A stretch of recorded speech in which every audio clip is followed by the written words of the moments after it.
seolah-olah hancur karena bebannya keringat bercucuran di wajahnya, namun dia terus maju, melantunkan doa dengan khusyuk di setiap langkah. Para pengikut menatap dengan penuh hormat karena bagi mereka dia adalah seorang ayah.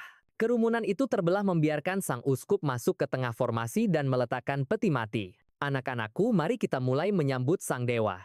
Dia mengangkat suaranya ke langit, oh bulan agung, oh dewa mimpi buruk dari alam mimpi hambamu yang paling setia memanggil sekali lagi. Beri aku izin untuk memanggil jiwamu, mimpi buruk bulan Baros, dan kemudian termasuk uskup itu sendiri dari setiap penduduk Kabupaten Lincuan. Wujud roh putih melayang keluar dari tubuh mereka. Hantu-hantu ini membawa beban keyakinan manusia. Pemandangan itu tidak megah, tetapi sangat mengerikan. Ratusan ribu roh menyatu menjadi gelombang putih, mengalir menuju peti mati. Pada saat itu, auman seekor binatang buas membelah udara seperti guntur membawa dominasi seorang penguasa, seolah-olah menandakan sebuah sinyal. Hampir setengah dari gelombang putih itu tiba-tiba berubah menjadi biru, beberapa sepenuhnya, beberapa setengah biru, yang lain berbintik-bintik noda biru kobalt. Sang uskup terhuyung kaget. Apa yang terjadi? Roh putih murni telah berubah menjadi biru. Auman itu telah mencemari mereka. Mustahil, bagaimana mungkin? Roh janin ilahi dinodai oleh auman, tak dikenal siapa yang ikut campur. Dari dalam bayang-bayang, hati sang uskup mencelos, namun satu kebenaran tidak dapat disangkal. Keyakinan mereka pada mimpi buruk bulan telah dinodai. Para pengikut menyembah raja lain. Tidak, ritualnya tidak bisa dibatalkan. Roh-roh biru yang rusak ini mencoba mencemari janin ilahi jemaat surga keturunan ilahi berdiri membeku.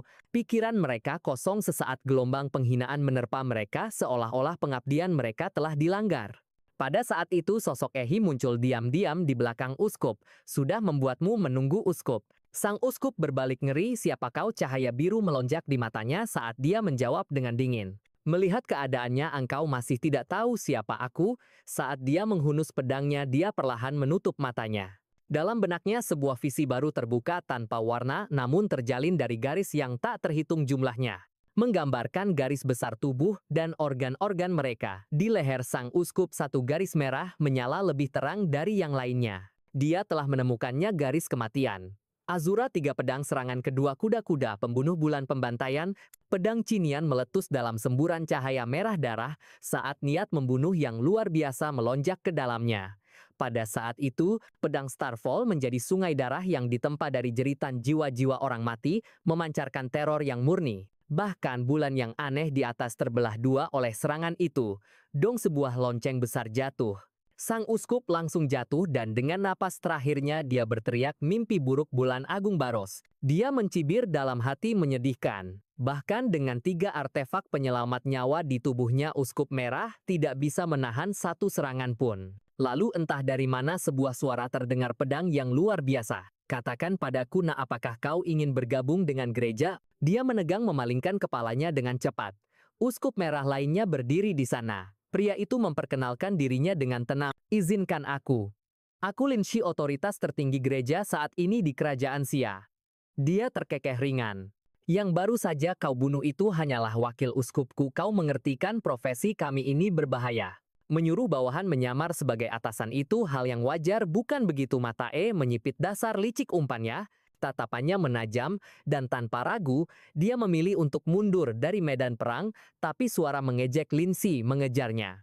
Ini adalah tanah suci untuk menyambut para dewa. Kau tidak bisa datang dan pergi sesukamu.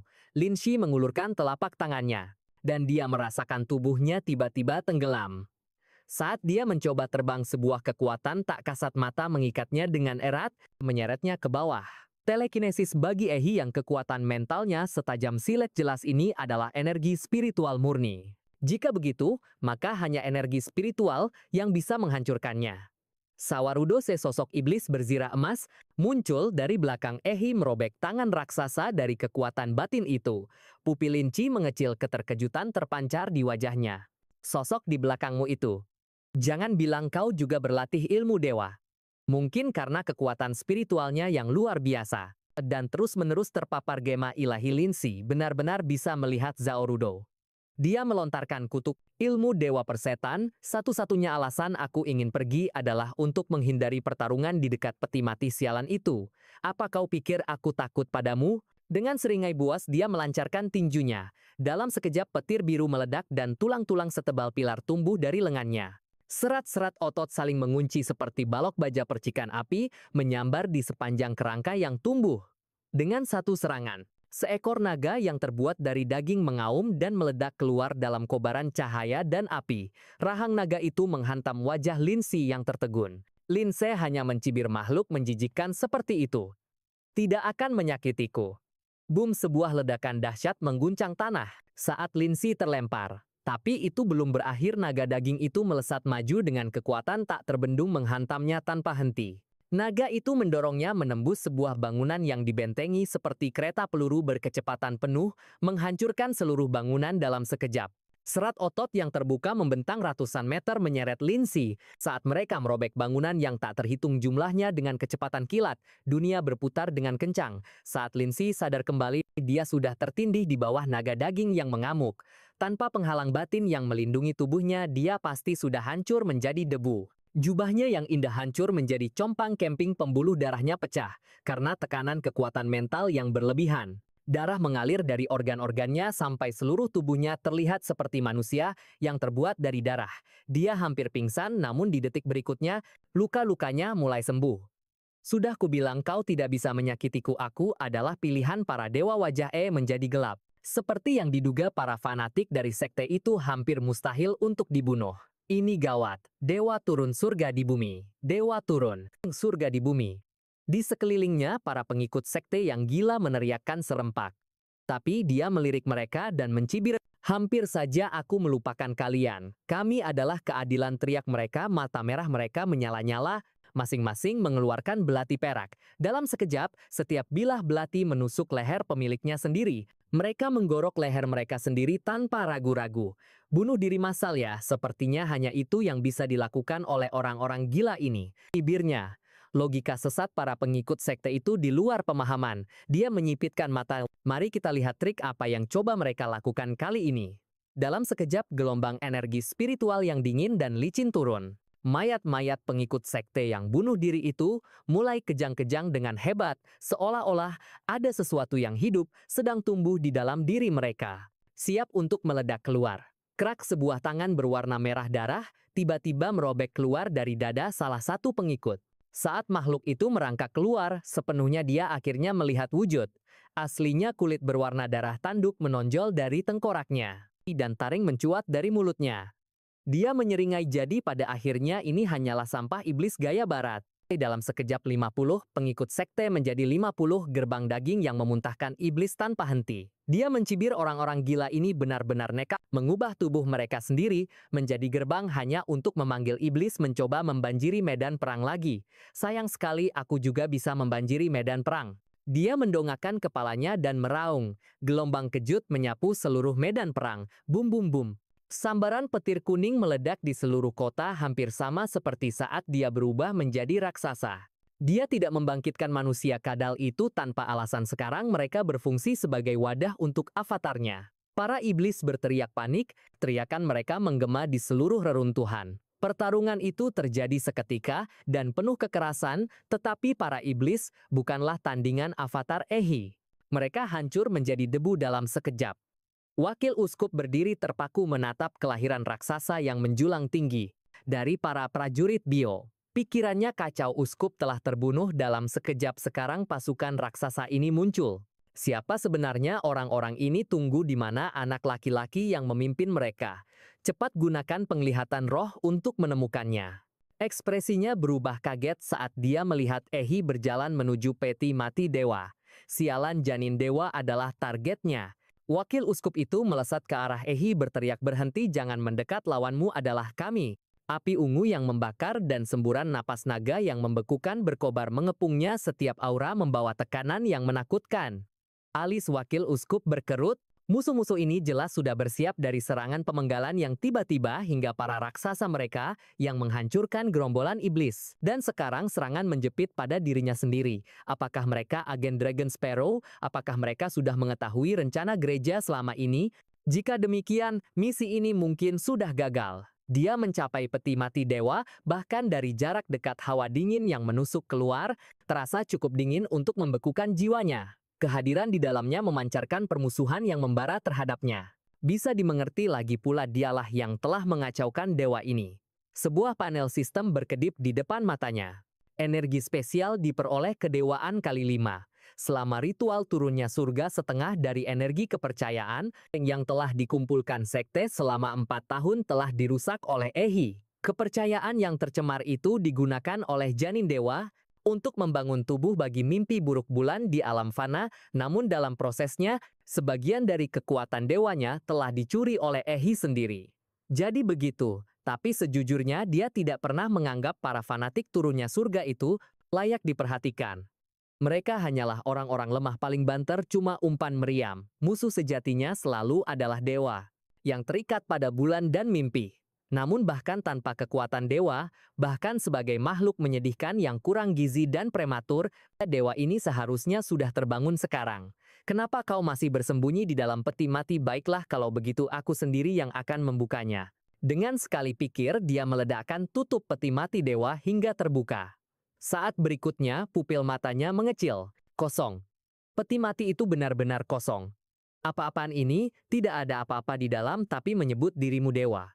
Dan masih bersembunyi di dalam bayang-bayang dia mengeratkan cengkeramannya pada pedang Starfall setiap ototnya menegang. Keheningan yang menyesakan menyelimuti medan perang raungan para raksasa dan iblis telah lenyap bentrokan Cuju dan Lu Qingju dengan wakil uskup pun telah hening. Seolah-olah seluruh dunia membisu hanya menyisakan Ehe, lalu sebuah suara bergema dari kehampaan. Ehe pada. Jangan bilang kau sudah melupakan tuan sejatimu sang bulan. Ini adalah ilusi. Ehe menyipitkan matanya. Sensasi yang familiar itu berarti dia telah terpesona. Kapan tepatnya dia didorong ke dalam mimpi itu? Suara Linci menyelinap ke telinganya dingin dan geli. Coba tebak kapan kau tertidur ya? Di luar wakil uskup baru saja memanggil iblis raksasa, menggunakannya untuk menahan Cujo dan Lu Qingju, memberinya waktu berharga untuk bernapas. Dia bertanya-tanya dengan cemas bagaimana keadaan uskup Lin di sana. Wakil uskup mengalihkan pandangannya kembali ke Ehe. Di dekat peti mati, dengan ketajaman psikisnya yang kuat, dia merasakan ada sesuatu yang salah. Dia jelas berada di bawah hukuman ilahi karena menyinggung dewa. Lebih buruk lagi dia tidak bisa lagi mendeteksi kehadiran spiritual Linci. Pikiran itu membuatnya merinding, dia tidak berani membayangkan sisanya. Tidak ada pilihan, dia harus mencapai janin ilahi. Dia mengeluarkan pedang pendek bertatahkan permata hijau, sebuah kayu, sebuah relik persembahan. Jarum suangmu. Tusuk musuh dengannya dan duri darah akan tumbuh di dalam tubuh keluar sampai korban hancur menjadi bubur. Biarkan para dewa menghukum jiwa berdosa ini, daging yang tercemar ini. Aku sendiri yang akan melaksanakan eksekusinya, ucap wakil uskup, suaranya tajam dan tegas. Cujo dan Lu Qingju yang ditahan oleh iblis raksasa menyaksikan Ehe di ambang bahaya dan wajah mereka memucat karena marah. Cujo berteriak sial, orang itu langsung menuju ke arah Ehe. Lu Qingju menenangkan dirinya. Lu Qingju pergi, selamatkan Ehe, aku akan menahan yang ini. Cujo melepaskan teknik terlarang pembakar darah. Gelombang es dan api neraka seketika muncul, iblis yang menahan mereka tiba-tiba kehilangan kekuatannya, membekukan monster raksasa seperti itu membutuhkan hampir seluruh energi bela diri Cujo. Jangan ragu, nyawa kita tidak seberharga nyawa Ehe, bentak Cujo. Lu Qingju berhenti ragu-ragu. Dengan sayap terkembang dia melesat untuk mencegat wakil uskup. Sambil menjawab dia bergumam, aku tahu Cujo, tolong jangan mati. Tapi keadaan berbalik. Cujo tidak bisa menahan monster itu selamanya. Boom api neraka yang tak terpadamkan menguapkan es itu. Iblis bertanduk setinggi 5 meter itu menghancurkan ikatannya dan bangkit. Ia menatap tajam ke arah Cujo dengan mata yang menyemburkan api. Api neraka menyatu menjadi kapak perang di genggamannya. Lengan yang berayun itu lebih tebal dari seluruh lengan Cujo. Kemudian kapak itu turun dengan kekuatan brutal. Kaki Cujo sudah terbakar parah sebelumnya saat mencoba mencapai iblis itu. Tidak ada cara untuk menghindarinya. Dia bersiap untuk menerimanya secara langsung. Dia meraung. Kau pikir ini bisa membunuhku? Balas dendamku belum selesai. Beberapa jarum es meluncur ke titik-titik vital iblis itu. Dia menyatakan garis keturunan yang kuat dari Huadu mengalir di dalam nadiku. Transformasi garis keturunan Cujo sangat menakjubkan. Semburan energi bela diri meledak dari dantiannya yang terkuras. Tanduk naga di atas kepalanya tumbuh lebih panjang, berkilauan dengan dingin. Daging yang sobek beregenerasi berlapis sisik es yang berkilauan. Mata naga yang tadinya redup kembali menyala, dan aura Cujo melonjak lebih tinggi lebih kuat bahkan melampaui puncak kekuatannya sebelumnya. Dia melepaskan kedua jurus rahasia pembakar darah dan terobosan garis keturunannya secara bersamaan. Itu membakar hidupnya 2 kali lebih cepat demi mengirim iblis itu kembali ke neraka. Harganya sepadan. Jurus rahasia garis keturunan pedang Chi Badai. Cujo mengangkat kedua tangannya. Energi bela diri tak kasat mata memutar udara berputar dan membesar di antara telapak tangannya. Dalam sekejap energi itu memadat menjadi pedang badai raksasa setinggi lebih dari 10 meter. Udara retak dan bergemuruh bayangan samar naga, es melilit di sekitar bilahnya badai, dan es saling memperkuat satu sama lain. Memperkuat kekuatannya hingga batas maksimal. Slash pedang badai naga es itu menebas energi spiralnya, merobek udara ke arah iblis itu. Kembalilah ke neraka tempatmu berasal iblis itu melolong ketakutan hanya untuk ditelan sedetik kemudian oleh pedang raksasa itu. Ledakan itu merobek malam api dan es membelah jalanan, menjerumuskannya ke dalam neraka es dan api. Tapi di saat berikutnya, ekspresi Cujo berubah, ada yang tidak beres. Tubuh iblis itu gemetar, kedua lengannya terangkat tinggi, membentuk perisai energi besar di atas kepalanya. Perisai itu menahan pedang Chi Badai secara langsung. Hati Cujo mencelos. Sialan, pedangnya meleleh. Energi bela dirinya benar-benar terkuras habis. Lalu terdengar retakan yang menggelegar saat iblis bertanduk itu berjuang melawan kekuatan pedang. Sebuah peluru dari penembak jitu di kejauhan melesat di udara. Sebuah peluru penembus baja antimaterial menembus lurus leher iblis itu. Proyektil sepanjang telapak tangan itu merobek tenggorokannya.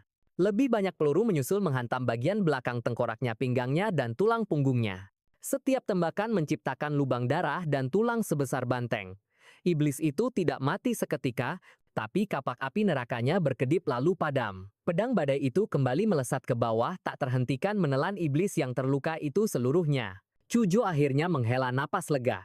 Seorang penembak jitu, mungkinkah itu sekutu Eehi beberapa kilometer jauhnya? Si dokter gila mengintip melalui teropongnya juga menghela napas. Untung saja, Tuan meninggalkanku peluru penembus baja ini yang diresapi dengan energi bela dirinya. Gumamnya. Kukira bocah itu Cujo adalah yang terlemah di tim, tak pernah kusangka dia punya kartu truf seperti itu. Dilihat dari auranya, dia hampir menembus ke tingkat murid bela diri. Gadis itu Lu Qingju. Dia juga mengesankan. Pantas saja Tuan selalu menjaganya di dekatnya. Mereka semua memang monster. Kirimkan drone bantu bocah itu memulihkan staminanya. Begitu dia pulih, iblis itu pasti mati. Sementara itu wakil uskup sedang terdesak. Gadis di hadapannya bertarung seperti iblis.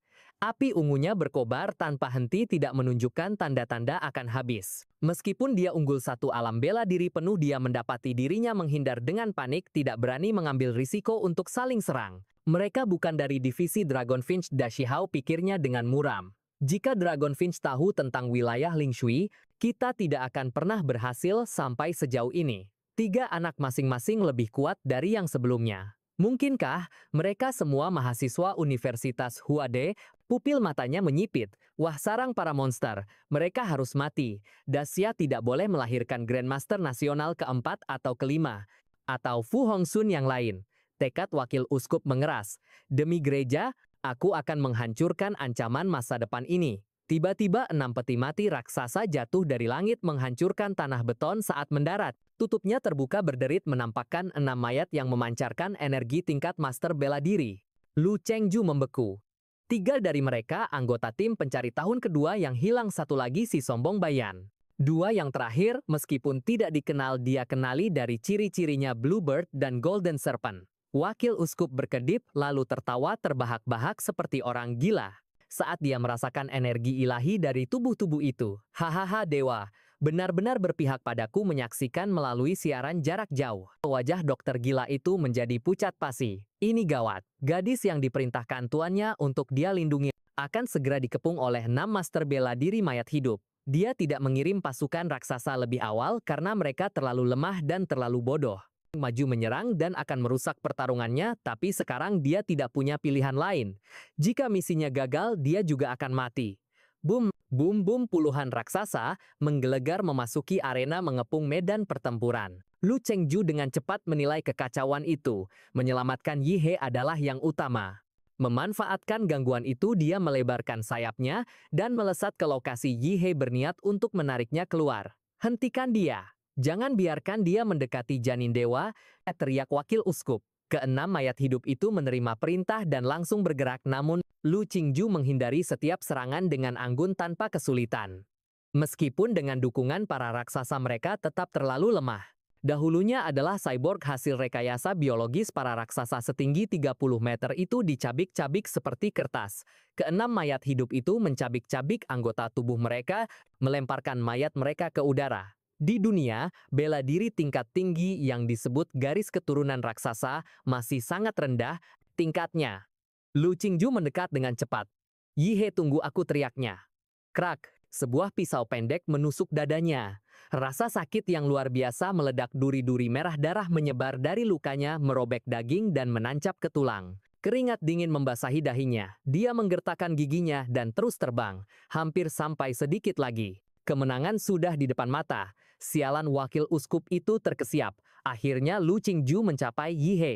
Dia memeluknya dan tersenyum. Dapat dia tidak punya waktu untuk bicara, memeluknya erat dengan lengannya yang tidak terluka. Dia mengepakkan sayapnya dan melesat ke angkasa. Lengan yang dililit duri darah itu terbakar dengan api ungu, membakar dirinya hingga bersih. Setelah duri terkutuk itu hilang, dia bisa memeluk Yi He dengan kedua tangannya, melindunginya dari kejaran yang akan datang. Di bawah tanah dipenuhi mayat-mayat raksasa. Sisa-sisa tubuh yang tercabik yang dilempar ke langit kini jatuh sebagai hujan darah yang bau. Regenerasi vampir para raksasa yang lemah itu tidak berguna. Setiap mayat hidup membawa jejak kekuatan Dewa Bulan mencegah regenerasi apapun. Tempat ini adalah kematian itu sendiri, pikirnya. Kita harus pergi sekarang. Tiba-tiba sebuah suara meledak di dalam pikirannya, penuh dengan tarikan hipnotis. Letakkan dia. Kau sudah melakukan cukup.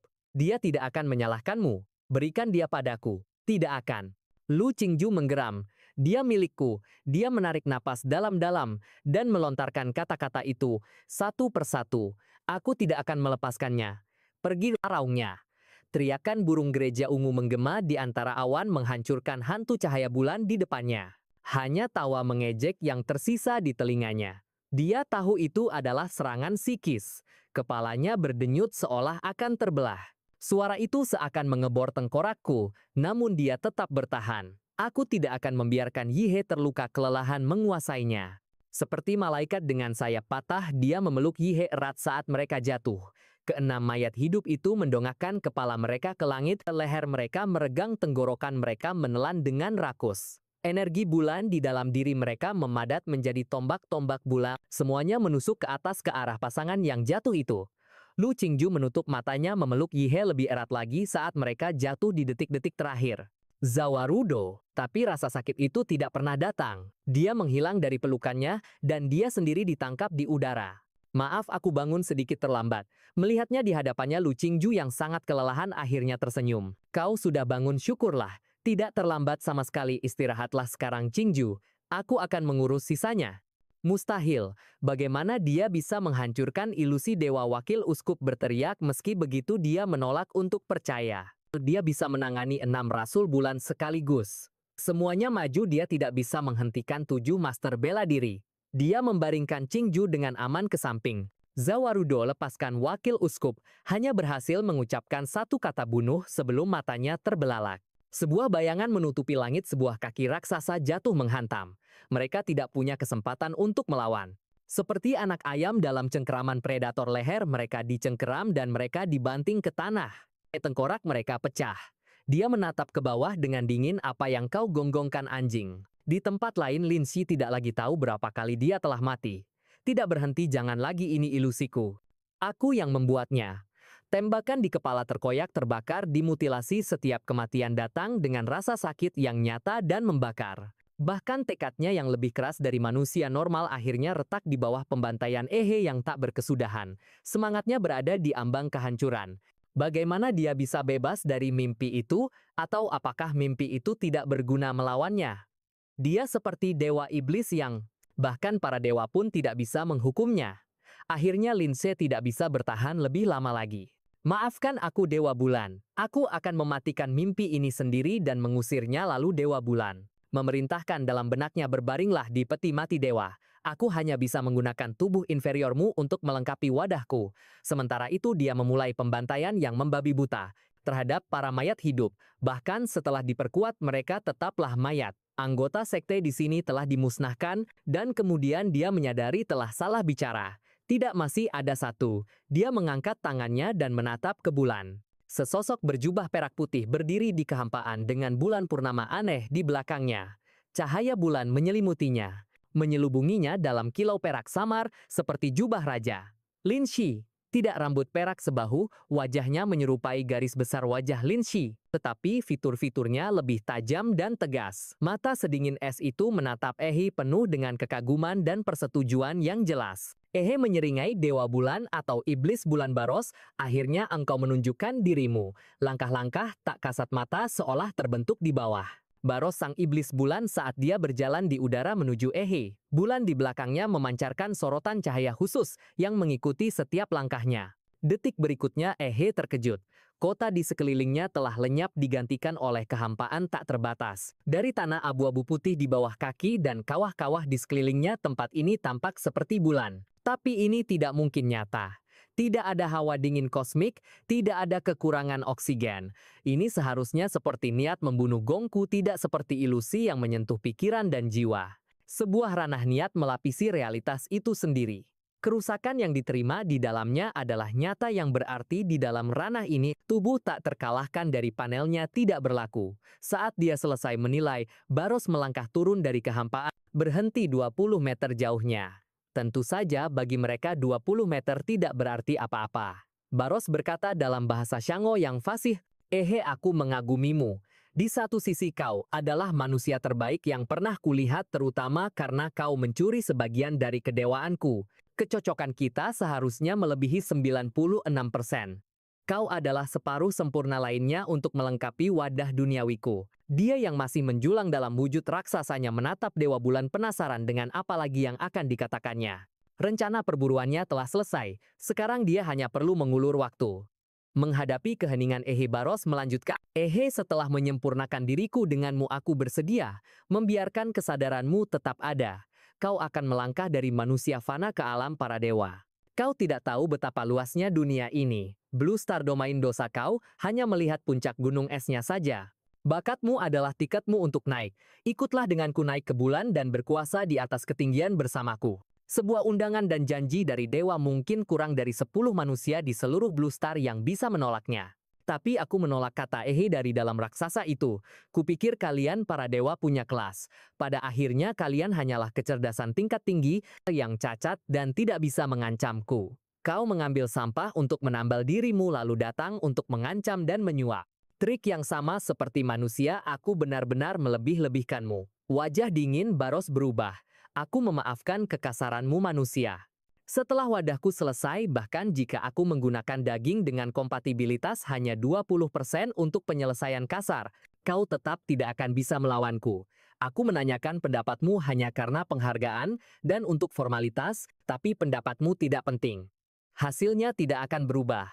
Dia mengulurkan tangannya yang pucat dan membuat gerakan menggenggam. Raksasa di depannya dicengkeram oleh tangan tak terlihat dan dihancurkan seperti anak ayam. Di bawah tekanan yang mengerikan, daging dan tulang digiling menjadi satu gumpalan yang hancur. Ekspresinya berubah. Dengan gerakan merobek, dia membuka tubuh antropoid super raksasa itu. Tapi saat berikutnya dia mendapati anggota tubuhnya membeku. Tangan Baros semakin dekat ke dahinya, memperlakukannya seperti makanan yang siap dinikmati. Lalu untuk pertama kalinya kilatan keterkejutan melintas di mata Baros. Kenapa aku tidak bisa merasakan kesadarannya? Tidak percaya, dia mengetuk dahi Ehe 2 kali lagi. Ehe menyeringai, bodoh, pikirkan saja. Kau tidak bisa menyentuh jiwaku. Mungkin aku tidak bisa mengalahkanmu secara fisik, tapi di alam spiritual aku punya panel yang mendukungku. Aku sudah mengantisipasi trik dewa palsumu sejak lama. Jadi aku menggunakan regenerasi monster dari template vampir dan meninggalkan separuh tubuhku pada seorang dokter gila. Terbelah secara vertikal. Dengan begitu saat tubuh utama hancur, kesadaranku akan aktif di separuh lainnya. Baros tidak bisa memahaminya sejenak. Apa maksudnya itu? Detik berikutnya kehampaan tak berujung di atas kepalanya terbelah. Sebuah pedang besar raksasa turun membelah langit kosmik itu sendiri, seluruh alam niat bintang bulan. Hancur dalam sekejap suara yang tenang dan menggema terdengar King Long, kepala seksi divisi Dragonfinch Dacia Grandmaster Nasional di sini untuk bertukar jurus. Seringainya melebar akhirnya. Untung saja aku melaporkan tempat busuk ini ke Dragonfinch. Aku tidak pernah berencana mengalahkan Dewa Bulan atau apalah itu. Aku hanya ingin kekuatan dewa yang bersarang di wadah manusianya.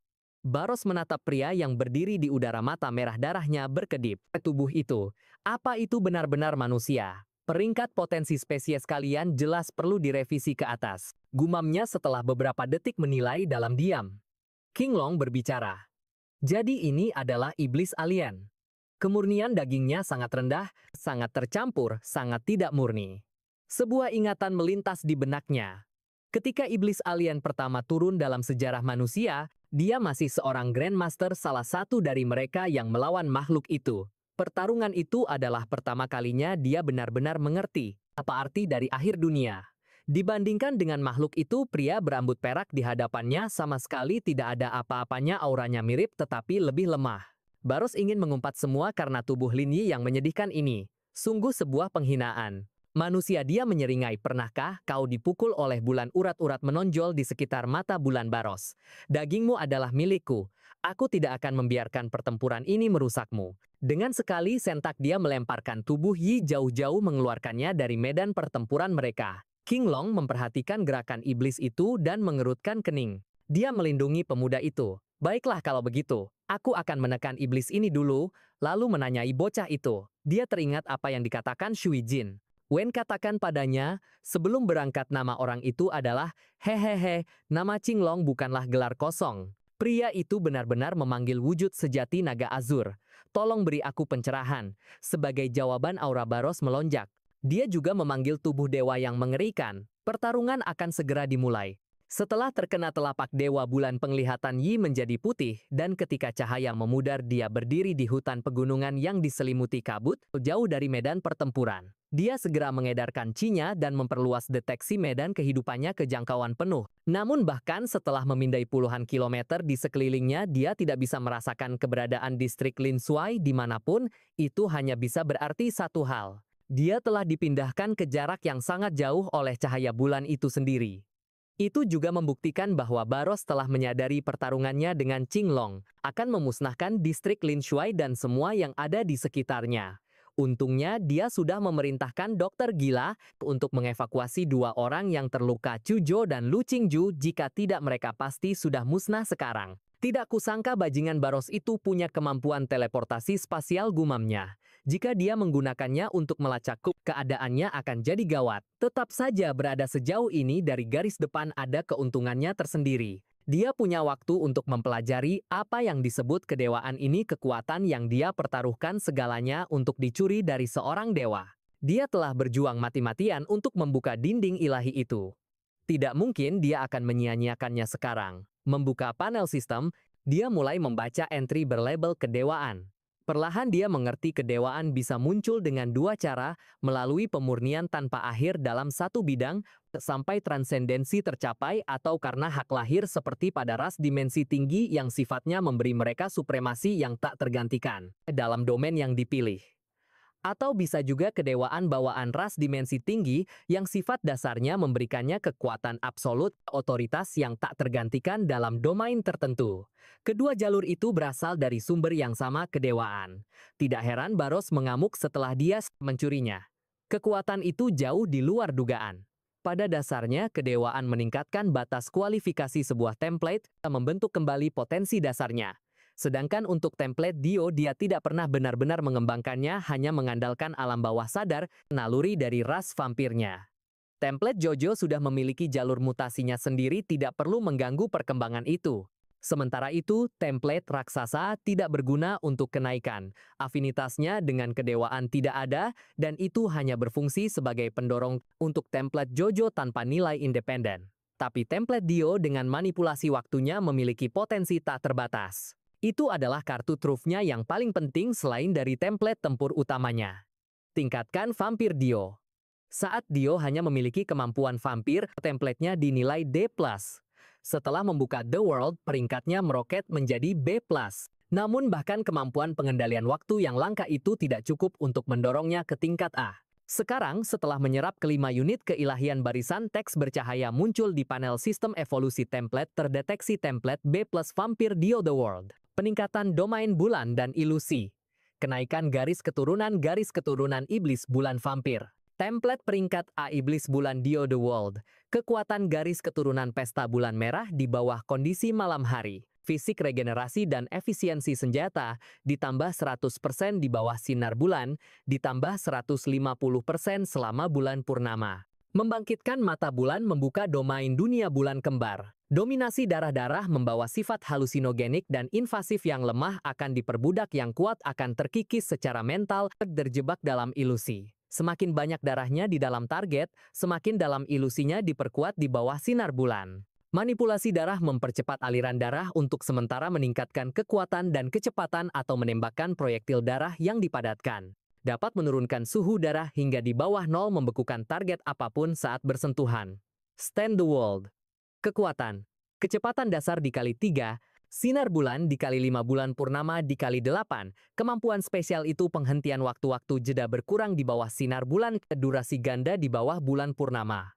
Dia menatap templatenya yang baru berevolusi, napasnya menjadi cepat. Kuat, sangat kuat. Sebagian besar kekuatannya yang ditingkatkan membutuhkan kondisi sinar bulan atau malam hari, tetapi begitu pemicu itu terpenuhi, peningkatannya menumpuk menjadi sesuatu yang mengerikan. Lonjakan kemampuan tempur yang benar-benar eksponensial. Itu bukan hanya sekadar peningkatan kekuatan, itu adalah template hibrida tingkat atas yang dibuat untuk dukungan dan serangan cepat. Dia terkekeh pelan, sepertinya semakin besar risikonya, semakin besar pula imbalannya. Misi anomali di Kabupaten Linchway ini benar-benar sepadan. Meski begitu, dia tidak melupakan rekan-rekannya yang telah berjuang di ambang batas untuknya. Misi BY itu menurut standarnya tingkat kesulitannya dengan mudah mencapai level 4 dan peringkat bahayanya mencapai wilayah level 5.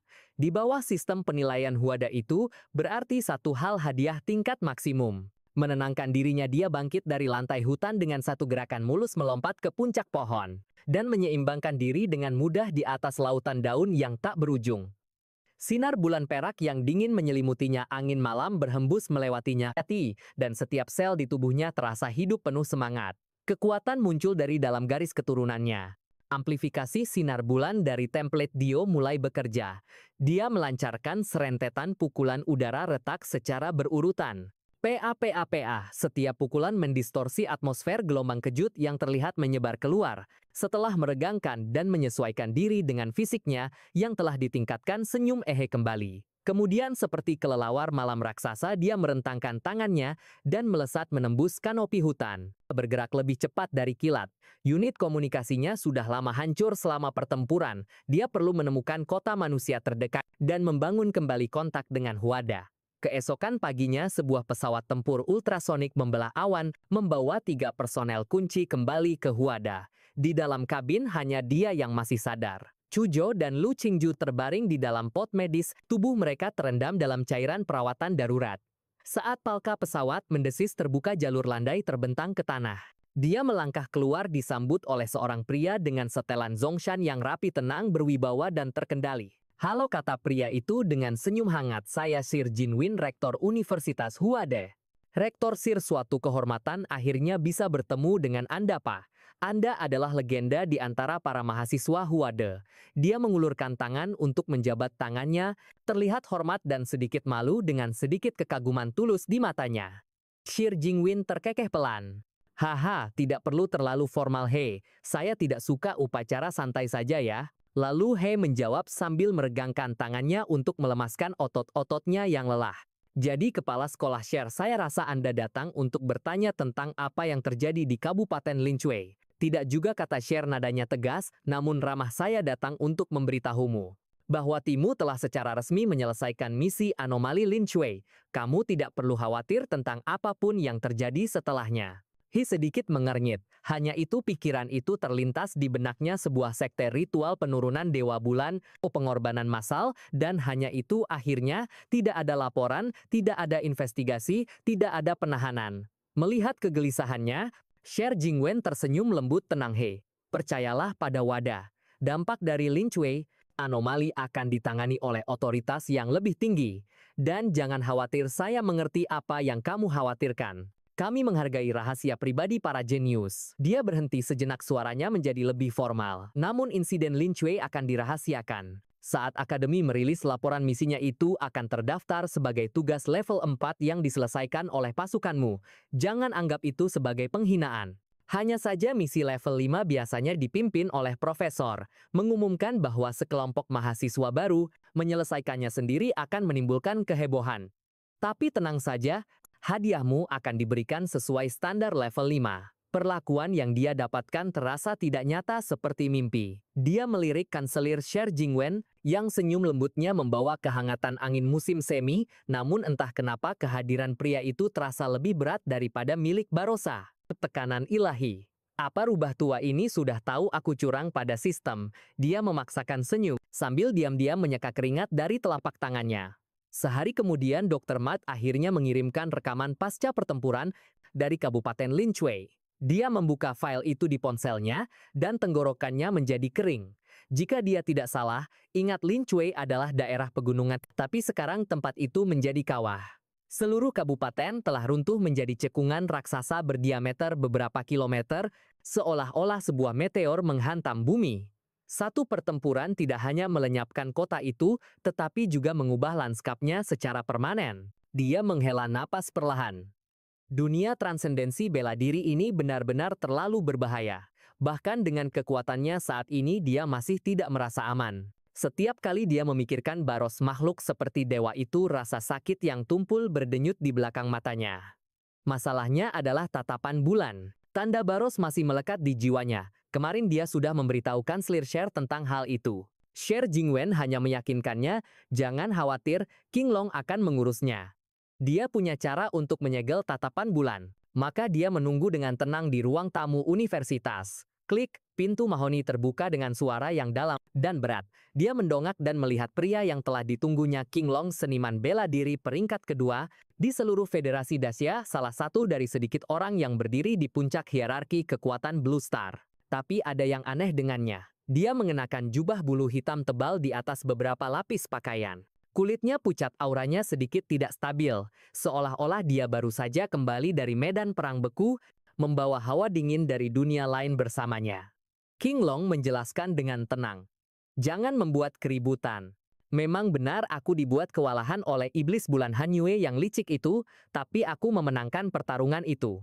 Setelah hanya 100 jurus, tubuhnya yang lemah mulai runtuh. Jika dia tidak punya begitu banyak trik untuk kabur, aku pasti sudah membunuhnya. Kau tidak perlu menungguku di sini untuk menyegelnya. Melihat King Long, Yihe hampir kehilangan ketenangannya. Dia tidak menyangka King Long akan benar-benar menjelaskan dirinya yang sedikit berbeda dari citra misterius dan tabah yang dia bayangkan, namun anehnya terasa menawan. Mari kita mulai, aku akan menyegel tatapan itu untukmu. King Long melepas jubah bulunya dan pakaian hangat lainnya, memperlihatkan tubuh yang kekar seperti pahlawan super bidang dan kuat, meskipun dibalut dengan perban yang tak terhitung jumlahnya. Kepala sekolah benar-benar bisa membaca bintang dan takdir. Dia pernah memberitahuku tentang keunikanmu, jadi aku bisa mengungkapkan sedikit rahasia besar padamu. Pernahkah kau berpikir bahwa monster mungkin dulunya adalah makhluk cerdas, sama seperti manusia? Yihe melebarkan matanya karena terkejut.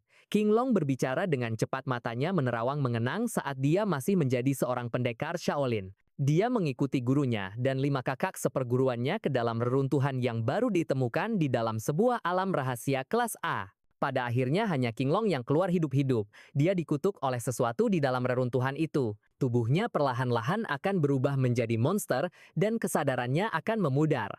Bahkan dokter-dokter terbaik di dunia pun tidak bisa berbuat apa-apa. Jadi King Long memilih pengasingan. Dia menolak untuk menjadi monster tak berakal di tanah airnya, menyakiti atau dibunuh oleh bangsanya sendiri. Dia pergi sendirian ke alam rahasia kelas S di Samudra Timur Raya, berniat untuk mati di sana, tetapi sebuah tsunami besar melemparkannya ke sebuah pulau yang tak tersentuh oleh manusia.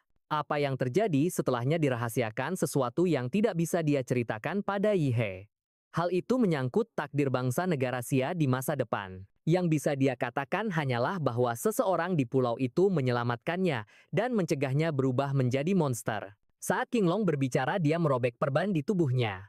Di baliknya, kulitnya dipenuhi dengan run-run gelap yang menakutkan. Yi He tidak sengaja meliriknya dan merasakan sakit yang menusuk di matanya seperti jarum yang menusuk lurus ke dalam. Tetesan darah menetes melalui jari-jarinya yang gemetar saat dia menutupi wajahnya. Dalam 2 tarikan napas, matanya telah sembuh total. Namun dia tidak berani melihat lagi. Sekilas pandang itu terasa seolah-olah jiwanya ditarik ke dalam jurang tak berdasar. Melihat ini, King Long mengangguk. Bahkan master bela diri tingkat tinggi pun akan pingsan setelah melihat sekilas run-run ini, dan yang lebih lemah bisa mati seketika atau jatuh ke dalam kondisi vegetatif. Dia hanya berdarah sedikit, jelas sekali istimewa. Benar, penilaian Jing Wen belum pernah gagal. Mungkin dia benar-benar bisa mengubah situasi dunia kita yang semakin memburuk. Jangan melawan. Aku akan menanamkan 2 rune ke dalam pikiranmu. Setelah ini, kau akhirnya akan bisa tidur dengan nyenyak. King Long menekan ujung jarinya ke dahi Yi He. Simbol-simbol hitam itu menggeliat seperti cacing hidup merayap perlahan ke dalam kulitnya. Rune-rune tebal itu meresap ke dalam dahi Yi He di bawah tatapan tajam King Long. Pada saat itu, tulisan kecil tatapan mimpi buruk bulan di panel status Yi He mulai menjadi kabur dan menghilang. Baiklah, terima kasih senior King Long. Yi He membungkuk dengan sopan. King Long mengenakan kembali jubah bulu hitamnya yang megah, dan tiba-tiba bertanya, ngomong-ngomong gurumu Ganku kan? Pada saat itu, Yi He teringat apa yang pernah Ganku katakan padanya. Dulu saat aku di Universitas Huawei, aku ini semacam ratu yang suka memerintah, aku menindas banyak orang.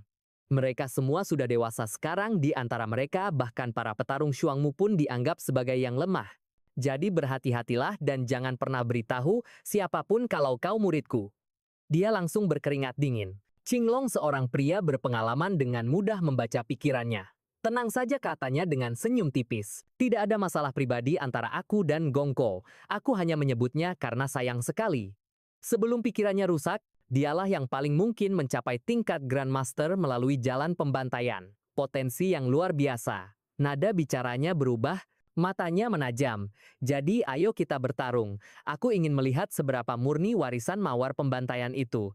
Dia terdiam sejenak. Sudah kuduga semakin kuat seorang master, semakin besar keinginan mereka untuk bertarung. Dia menunjuk ke arah cahaya bulan perak. Tuan King Long, bagaimana kalau di bawah bulan-bulan lagi? King Long sedikit mengernyit, ingatan tentang ilusi yang mengganggu melintas di benaknya. Sementara itu di sebuah arena panorama di dalam Universitas Hua, sebuah duel rahasia sedang berlangsung. Jika ada yang tahu bahwa salah satu petarungnya adalah King Long, kepala divisi Dragon Sparrow, para miliarder akan menghabiskan banyak uang dan menerobos tembok hanya untuk mendapatkan tiket berdiri untuk menonton. King Long masih mengenakan mantel bulu hitamnya. Jelas pertarungan ini bahkan tidak akan membuatnya melepasnya. Aku tidak akan menyerang, katanya dengan tenang, tunjukkan semua yang kau punya. Dan aku akan bertahan hanya dengan menggunakan satu tangan kekuatan fisik murni. Jika kau bisa membuatku bergerak setengah langkah saja, kau menang, tambahnya dengan santai. Jika itu terjadi, aku akan mengabulkan satu permintaanmu, membebaskanmu dari semua ujian. Dan memasukkanmu ke dalam divisi pertama Dragon Sparrow. Kau akan menikmati hak istimewa dan statusnya. Itu adalah tawaran yang sangat murah hati, tapi King Long tidak percaya Yi He bisa melakukannya. Baiklah kalau begitu, silakan Tuan King Long, mari kita mulai. Cahaya bulan menembus awan dan menyinari Yi He. Di bawah sinarnya, tubuhnya berderak dengan energi. Rambut hitamnya dihiasi guratan perak. Pupil mata King Long menyipit. Dari Yi He, dia merasakan aura yang familiar, mirip dengan Moon Mares, tapi itu bukan kerusakan kotor dari jurang neraka. Itu adalah sesuatu yang murni, yang memiliki esensi bulan itu sendiri. Tuan King Long ini serangan pertama. Dia mengangkat pedang Starfall-nya tinggi-tinggi di atas kepala. Cahaya bulan yang dingin menyinari pedang itu, kilau cahayanya berubah menjadi perak terang. Bulan pembantai jurus mematikan, ujung pedang keperakan itu berubah menjadi merah darah bergelora dengan energi membunuh. Tenaga dalam dan nafsu membunuh menyatu. Perpanjang aura pedang Starfall menjadi bayangan merah tua sepanjang 45 meter. Dari luar tampak tenang, King Long diam-diam terkejut. Aura membunuh yang mengerikan. Sementara itu di rumah Gongko sedang bersantai di sofa. Bersenandung mengikuti film sambil minum soda dan makan keripik.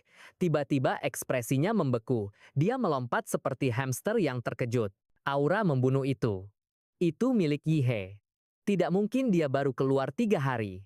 Bagaimana aura membunuhnya bisa sekuat itu? Apa bocah itu mengamuk dan memusnahkan satu kota? Dan bukan hanya Gongko, di sebuah kamar hotel mewah Jingswong. Ada apa? Apa yang bisa lebih penting dari yang akan kita lakukan? Tidak ada, hanya merasakan aura membunuh yang luar biasa. Barusan, jangkauannya sangat jauh. Aku yakin separuh kampus Universitas Hua bisa merasakannya. Benar-benar membuat heboh. Adegan beralih kembali ke arena panorama keempat Universitas Hua. Qinglong melayangkan pukulan sederhana, tanpa hiasan namun dahsyat. Pada saat itu Yihe mengerti, dibandingkan dengan Azura miliknya. 3 serangan pukulan Qinglong adalah kekuatan murni dan halus tanpa gerakan yang berlebihan. Sungguh ini adalah level dari salah satu master terhebat di negara ini. Berbeda dengan Master Ganku yang akan menargetkan titik lemah, untuk melumpuhkan serangan lawannya secara instan, Qinglong memilih untuk menghadapi serangan itu secara langsung. Itu adalah esensi dari dominasi mentah. Kekuatan luar biasa yang menghancurkan semua yang ada di hadapannya. Tinju tempur militer Ili Zhongwan FA. Satu kekuatan untuk menghancurkan 10.000 jurus. Pupil matanya menyusut itu datang. Saat pukulan Qinglong mendarat bulan merah darah raksasa di atas, mereka hancur berkeping-keping, runtuh menjadi badai angin merah yang memorak-porandakan arena. Seluruh medan pertempuran segera diselimuti oleh selubung kabut darah. Dia terhuyung mundur hampir pingsan. Qinglong mengerutkan kening. Sialan, terlalu gegabah. Demi mendapatkan persetujuanku, dia menggunakan jurus terlarang yang menguras semua yang dia miliki. Dia adalah salah satu pilar masa depan Xia. Jika fondasi bela dirinya hancur, itu akan menjadi bencana. Dengan satu hentakan ujung kakinya, Qinglong melesat ke depan menangkap Yihe sebelum dia jatuh, tapi saat dia menangkapnya Qinglong membeku. Sesuatu terasa salah. Dia menyeringai nakal, terlihat terlalu bersemangat untuk seseorang yang seharusnya kelelahan. Master Qinglong, Anda telah bergerak lebih dari setengah langkah. Jadi saya menang, seringainya. Kabut darah yang Anda hirup itu memicu ilusi bloodmare, mengacaukan indera Anda, dan tubuh Anda yang melemah karena kutukan iblis bulan dan Yah. Skakmat. Qinglong menghela napas setengah tak berdaya dan setengah geli. Anak ini tidak hanya mahir dalam seni bela diri, tapi juga cukup licik untuk menipu iblis sekalipun. Hehe, kau menang. Katakan padaku apa yang kau inginkan. Suara tenang Qinglong membawa beban yang hanya sedikit orang di planet ini bisa menandinginya.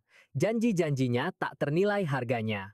Menyebutnya bernilai sangat mahal akan menjadi penghinaan terhadap nilai sebenarnya. Dia berpikir sejenak, lalu memutuskan untuk menyimpannya untuk nanti. Semakin kuat dia, semakin besar arti janji ini. Master Qinglong, saya ingin menyimpan permintaan ini untuk sekarang. Qinglong mengangguk terkesan. Pilihan yang bijak.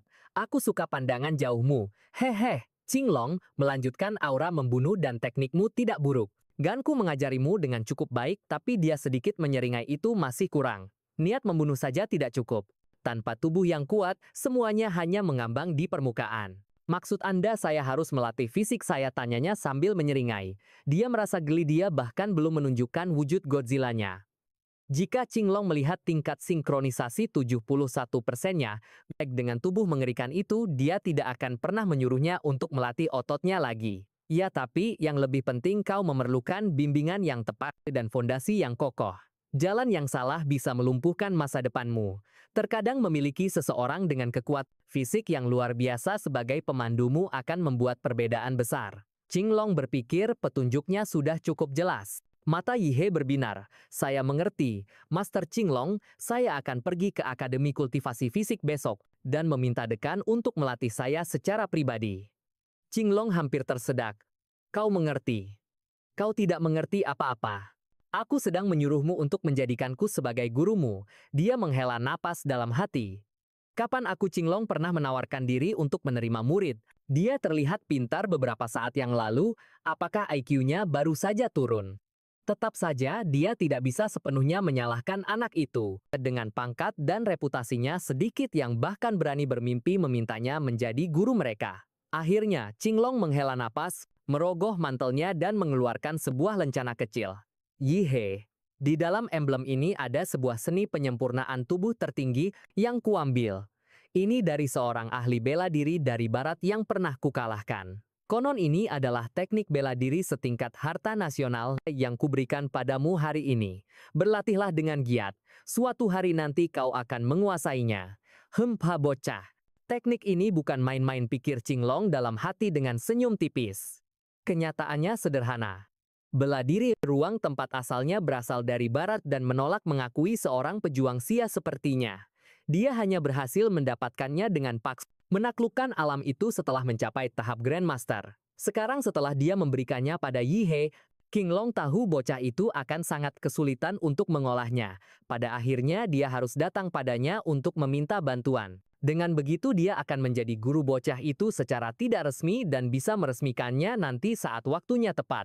Setelah berpisah dengan Qinglong, dia akhirnya kembali ke kamar asramanya yang telah lama ditinggalkan. Kalau dipikir-pikir, dia sadar telah menghabiskan hampir seluruh bulannya di Universitas Hua, bersembunyi di bawah tanah bersama Gangket. Dia tidak tidur di sini lebih dari beberapa kali. Menatap emblem logam kuno di tangannya, dia bergumam teknik ini.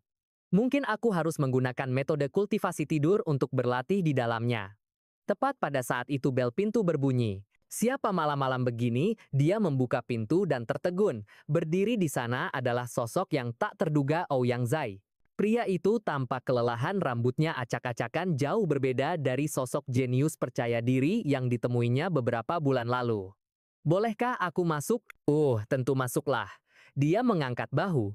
Orang ini tidak cukup kuat untuk menjadi ancaman. Apa yang dia lakukan di sini, pikirnya. Jangan bilang dia di sini untuk menyeretku ke klub lagi. Tapi sebelum dia sempat bertanya, Ouyang Zai tiba-tiba berlutut dengan suara gedebuk, seolah-olah dia telah membuat keputusan putus asa. Kakak. Sembur Ouyang Zai begitu pintu tertutup di luar ramai, tapi sekarang hanya kita berdua. Tolong aku mohon padamu, jadilah ketua perkumpulan darah naga. Dia membeku tak percaya.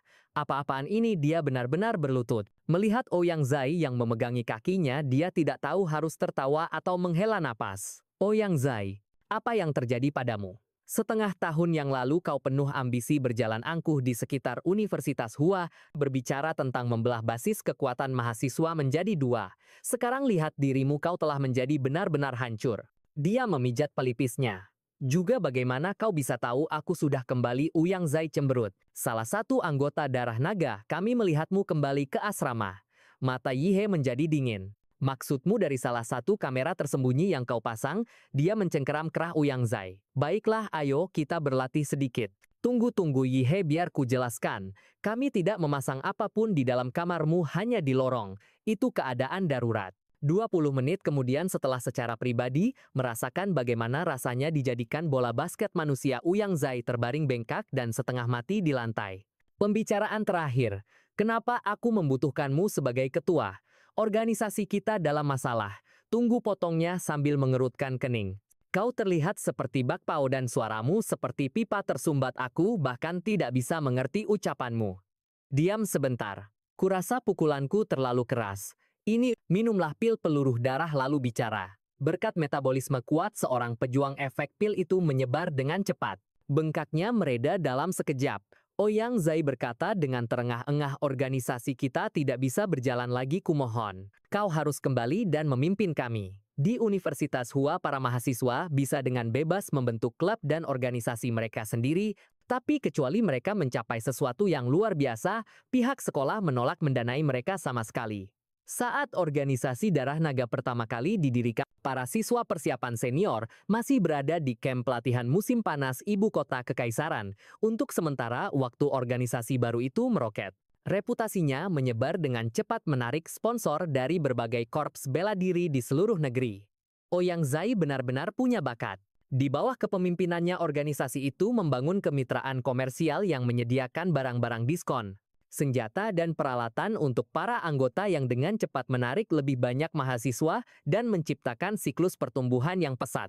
Tapi masa-masa indah itu tidak bertahan lama. Begitu para mahasiswa dari kamp pelatihan musim panas timur kembali, keadaan berubah drastis. Seiring berkembangnya organisasi darah naga, organisasi itu memancing kemarahan Dewan Mahasiswa Kota Hua, sebuah organisasi yang didominasi oleh para elit lokal. Hasilnya adalah bencana. Dipimpin oleh Sion Jin Zhuang, Dewan Mahasiswa menghancurkan organisasi darah naga selangkah demi selangkah. Nilai komersialnya anjlok, para investor menarik diri, jalur bisnis terputus, dan anggota biasa mulai goyah. Beberapa ada yang pindah haluan dan orang luar menghindari kapal yang akan tenggelam itu. Tak lama kemudian, Organisasi Darah Naga berada di ambang kehancuran. Dia mendengarkan dengan tenang lalu mengangkat alis. Jadi kau kalah dari orang itu, si Sion Jin Zhuang. Ya, dia bisa melihat bahwa Ouyang Zai telah berubah. Keangkuhannya telah hilang digantikan oleh pengendalian diri tapi bukan kekalahan. Ambisinya justru semakin kuat. Dia menolak membiarkan ciptaannya hancur berantakan. Tentu dia bisa meminta bantuan kakak kelas tapi itu akan melanggar aturan tak tertulis di Universitas Hua. Konflik antar teman seangkatan harus diselesaikan di antara angkatan yang sama. Jika dia mencari bantuan dari senior, Sion Jin Zhuang hanya akan membalas dengan memanggil para elit dari tingkat yang lebih tinggi dari ibu kota, dan organisasi Darah Naga,